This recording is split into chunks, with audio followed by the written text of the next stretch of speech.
Om Sai Ram, Namaste. My name is Maushami. I live in UK. Today it is my turn to read Shirdi Sai Satcharitra and I'm going to read chapter 4. Let's see how many different stories are there. Mission of the Saints, Shirdi, a holy place of pilgrimage, Sai Baba's personality, Gauli Buva's dictum, the appearance of Vitthal, Ksheerasagar story, Das Ganu's bath in Prayag, the Immaculate Conception of Sai Baba and his first advent in Shirdi, the three Vadas. In the last chapter, I described the circumstances which led me to write the Sai Satcharitra. Let me now describe the first advent of Sai Baba in Shirdi with Baba's grace. Mission of the Saints. Lord Krishna says in the Bhagavad Gita, whenever there is a decay of dharma and an ascendancy of unrighteousness, I manifest myself for the protection of the virtuous, the destruction of the vicious, and for the establishment of righteousness. I thus manifest myself age after age. This is the mission of God and saints. Saints are his representatives and appear here at appropriate time and help in their own way to fulfill that mission. For instance, when spiritual preceptors are humiliated, when nobody cares for religious instructions, when everybody thinks himself very learned, and when people begin to partake of forbidden food and intoxicating drinks, when under the cloak of religion people indulge in malpractices, when people belonging to different sects fight amongst themselves, the orthodox forget their religious practices, when yogis neglect their meditation, when people begin to think that wealth, progeny, and wife are their sole concern and thus turn away from the true path of salvation, then saints appear and try to set matters right by their words and actions. They serve us as beacon lights and show us the right path for us to follow. In this way, many saints, Nivritti, Jnandev, Muktabai, Namdev, Gorakumbhar, Gonai, Eknath, Tukaram, Narhari, Narsibhai, Sajan Kasai, Savta, Ramdas, and various others appeared at various times to show people the right path. And Sai Baba also arrived on earth with the same mission. Shirdi, a holy place of pilgrimage. The banks of the Godavari river in the Ahmednagar district are very fortunate, for they gave birth and refuge to many a saint, the most prominent amongst them being Jnaneshwar. Shirdi also falls in the Ahmednagar district.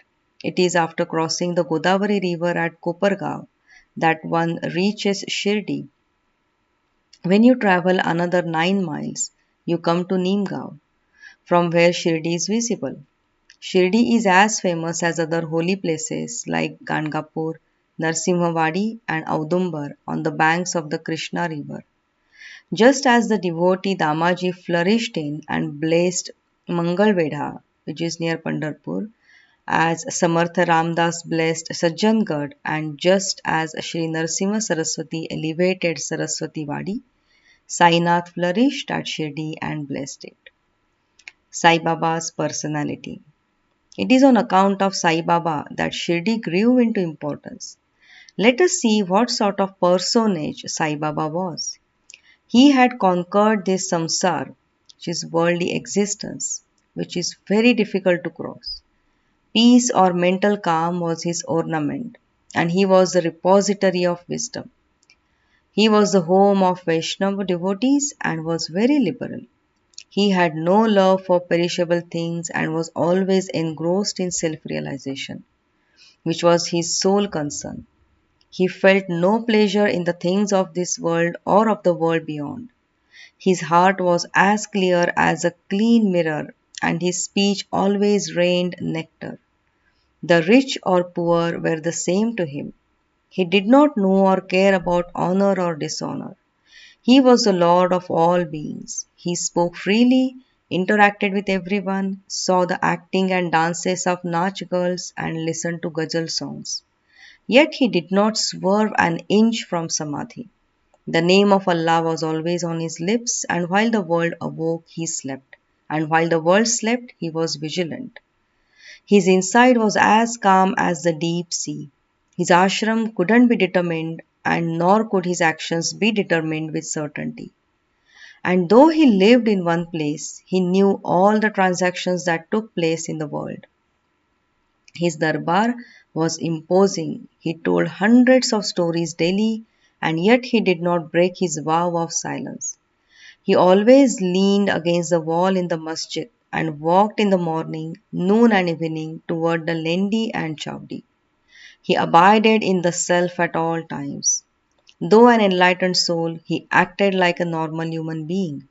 He was meek, humble, and pleased everyone. Such was Sai Baba, and as the soil of Shirdi was trodden by Sai Baba's feet, it attained extraordinary importance.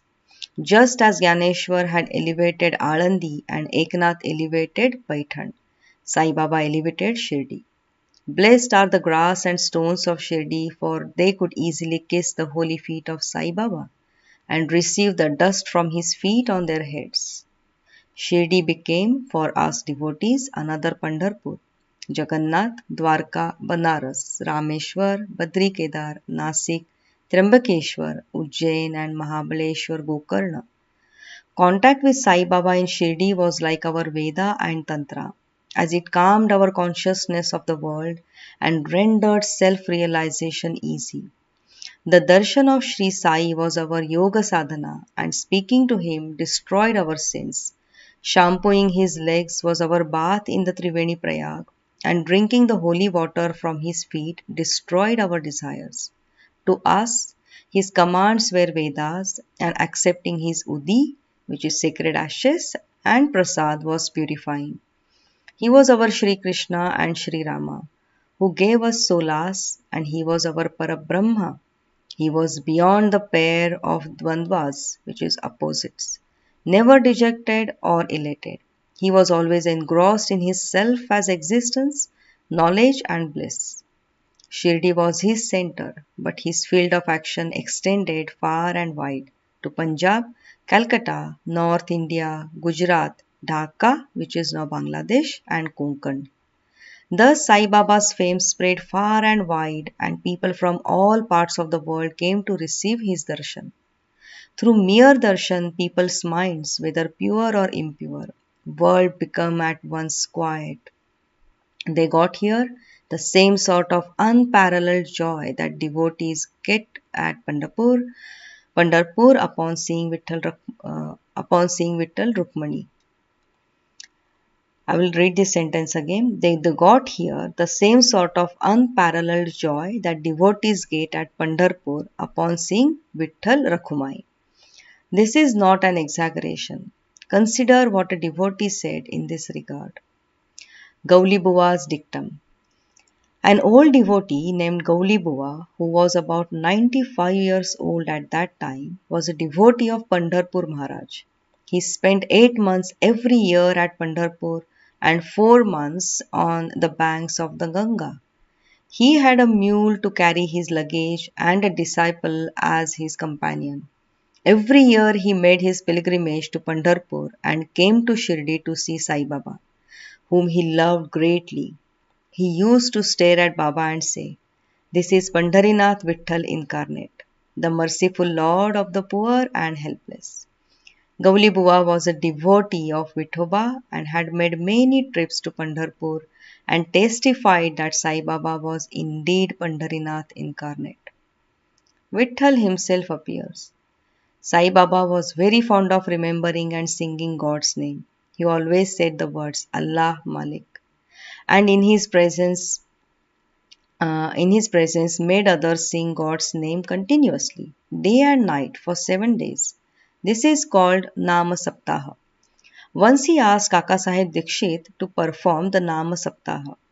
Kaka Sahib replied that he would do it, provided he was assured that Vitthal would appear at the end of the 7th day. Baba, placing his hand on Kaka Sahib's chest, assured him that Vitthal would certainly appear, but that the devotee must be earnest and devout.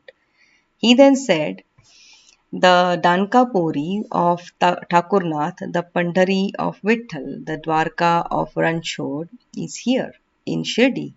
One need not go far to see Dwarka. Will Vitthal come here for some other place? He is here. Only when the devotee is bursting with love and devotion will Vitthal manifest himself here in Shirdi. After the Saptaha was over, Vitthal manifested himself in the following manner. Kaka Sahib Dikshit was meditating after his bath and saw Vitthal in a vision. When he went at noon to receive Baba's darshan, Baba asked him, "Did Vithalpati came? Did you see him? He is very truant fellow. Catch him firmly, otherwise he will escape." This happened in the morning, and at noon there was another Vitthal darshan. A hawker came there to sell pictures of Vithoba. This picture exactly matched the figure that appeared in Kaka Sahib's vision. On seeing this and remembering Baba's words, Kaka Sahib Dikshit was quite surprised and delighted. He bought a picture of Vithoba and placed it in his shrine for worship. Bhagwat Rao Kshirosagar story. Baba's fondness for Vitthal worship is illustrated in Bhagwat Rao Kshirosagar story. Bhagwat Rao's father was a devotee of Vithoba and used to go on annual trips to Pandharpur. He also worshipped an image of Vithoba at home. After his death, the son stopped everything, the trips, the worship, and the Shraddha ceremony. When Bhagwan Rao came to Shirdi, Baba, who remembered his father, at once said, "His father was my friend, so I dragged him, his son, here. He never offered Nevedya, which is an offering of food, and so he starved Vitthal and me. So I brought him here. I shall change him now and set him to worship." Dasganu's bath in Prayag. Hindus believe that a bath in the holy waters of Prayag, where the Ganga and Yamuna meet, is very meritorious, and thousands of pilgrims go there to have a sacred bath. Dasganu once wanted to go to Prayag for a bath and came to Baba to get his permission to leave. Baba replied, "It isn't necessary to go so far. Our Prayag is here, trust me." Then when Dasganu placed his head on Baba's feet, out flowed streams of Ganga and Yamuna water, a stream from each of Baba's feet. Seeing this miracle, Dasganu was overwhelmed with feelings of love and adoration, and his eyes were full of tears. He felt inspired, and his speech burst forth into a song in praise of Baba and his Leelas. The Immaculate Conception of Sai Baba and his first advent in Shirdi. Nobody knew the parents' date of birth or place of birth of Sai Baba. Many inquiries were made and many questions were put to Baba and others regarding these matters. But no satisfactory answers have yet been obtained. We knew nothing about these matters. Namdev and Kabir were not born like ordinary mortals. They were found as infants. Namdev was found on the banks of the Bhimarathi river by Gonai and Kabir on the banks of the Bhagirathi river by Tamal. Sai Baba's story was similar. He first manifested himself as a 16-year-old boy under a neem tree in Shirdi for the sake of his devotees. Even back then, he seemed to be full of knowledge of the Brahman. He had no desire of worldly objects, even in his dreams. He had kicked out Maya and Mukti was serving at his feet. An old woman in Shirdi described him thus: "A young lad, fair, smart, and very handsome. He was first seen under the neem tree, seated in an asan. The people of the village were wonderstruck to see such a young boy practicing hard penance. With no regard for the heat or cold, by day he associated with none, and by night he wasn't afraid of anybody. People wondered where this young chap had turned up from. His form and features were so beautiful that a mere look endeared him to everyone. He didn't go to anybody's door and always sat near the neem tree. Outwardly, he looked very young, but through his actions, he was really a great soul. He was the embodiment of dispassion and was an enigma to everyone. One day it so happened that God Khandoba possessed the body of a devotee, and people asked him, Deva, please tell us whose son this boy is and where he came from. God Khandoba asked them to bring a spade and dig in a particular place. When it was dug, bricks were found underneath a flat stone. When the stone was removed, a corridor led to a cellar where cow-mouth shaped structures, wooden boards, and necklaces were seen. God Khandoba said, This lad practiced penance here for 12 years. Then people began to question the lad about this. He put them off the scent by telling them that it was his guru's holy resting place and requested them to guard it well. The people then closed the corridor just as they had found it. As Ashwatha and Audumbar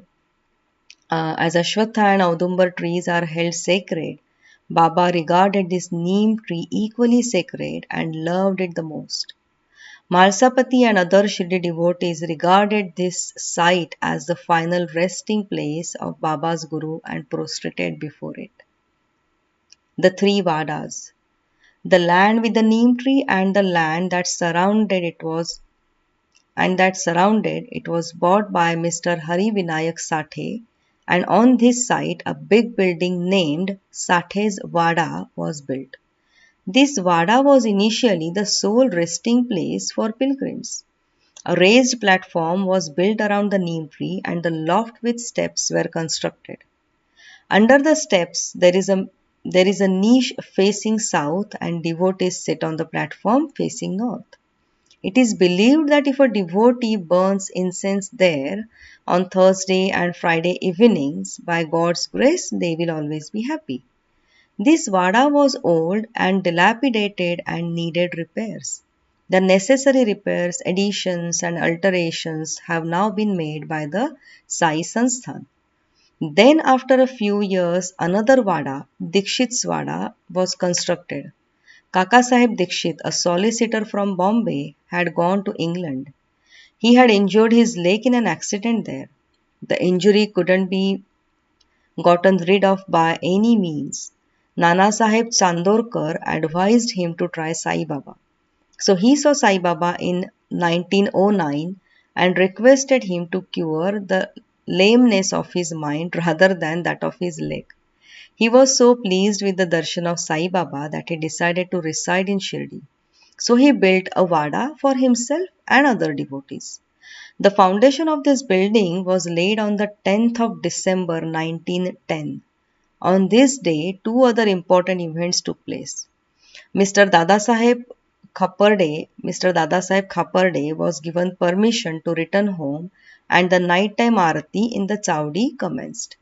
The Vada was completed and was inhabited on the Ram Navami day in 1911 with due rites and formalities. Another Vada was constructed by the famous millionaire from Nagpur, Mr. Booty. Lots of money was spent on this building, but the amount was well utilized as Sai Baba's body rests in this Vada, which is now called the Samadhi Mandir. The site of this mandir formerly had a garden, which was watered and looked after by Baba. Three Vadas thus sprang up where there were none formerly. Of these, Sathe's Vada was the most useful to everyone in the early days. The story of the garden, attended to by Sai Baba with the help of Vaman Tatya and Sai Baba's temporary absence from Shirdi. His return to Shirdi with the marriage party of Chand Patil, the company of Devi Das, Janaki Das and Gangagir. Baba's wrestling match with Mohdin Tamboli, his life in the masjid, his love for Mr. Dengre and other devotees and a few other incidents will be described in the next chapter. So tomorrow someone will be there to read chapter 5. I hope you enjoyed all these stories. Well, I did. So tomorrow you will meet us again the same time, 3 p.m. UK time, and please check your time zone and attend this session on YouTube. Om Sai Ram. Thank you so much.